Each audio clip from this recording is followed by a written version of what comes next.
Large intestine 5 is located on the back of your hand at the level of your wrist. To locate large intestine 5, extend your thumb like this a few times. Then follow your thumb down to your wrist like this.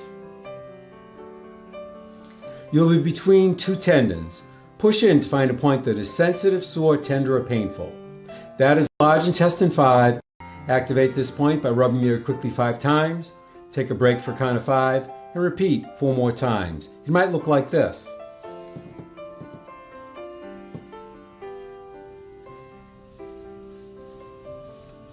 Or if you have a Tay shin, it might look like this.